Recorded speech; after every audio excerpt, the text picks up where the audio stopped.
Hi all, we're going to be processing wetland soil today. And so the first part of the process is to take 3 samples that we collected in the field and grind them up with a mortar and pestle.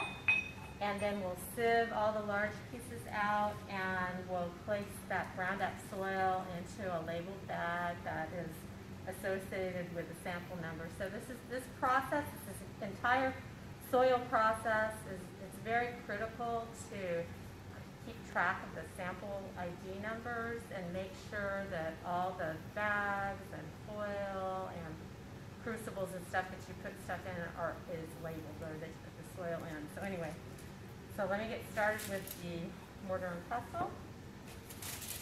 So I'm going to start with sample T11, and this also works better if you go in order, either from highest to lowest or lowest to highest, just have a process. So these were the soil samples that we used for soil moisture and we air dried. So it's retained all of its organic matter and its pH quality since it hasn't been heated up. So basically just first pound on the soil to get it into some smaller pieces.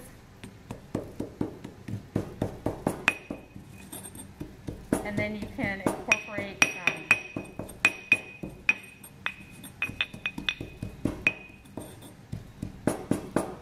more rubbing motion. And you'll notice as you do this that there's potentially some rocks that you're not going to grind.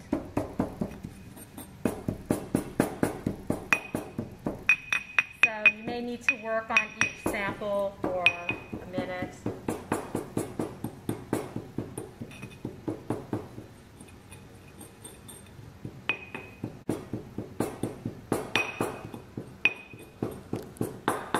And so this creates more surface area for the soil organic matter to vaporize off of when you do lock-up ignition. It also helps the soil dissolve in water for the pH measure. Okay,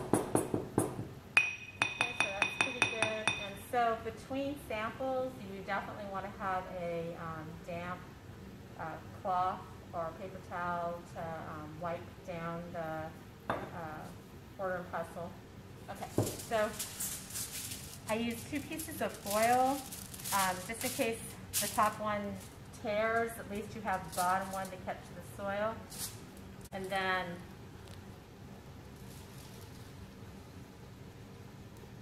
soil into the sieve, and then just hit the sieve. This is sort of like a cooking operation where you do the same thing with flour when you're baking bread, cookies, or whatever. Okay, so you can see that I have some large pieces that are probably just little pebbles. And so I'm going to toss these into the garbage. And then this was sample T11. And this usually works best when you have a couple people, but I can do it one. So being careful not to spill the soil, open the bag, and put the brown soil into the bag. And so similar with the mortar and pestle, you want to use a damp cloth to wipe this down. Try and make sure that between samples you're not mixing samples and getting a reading that isn't accurate for your actual sample.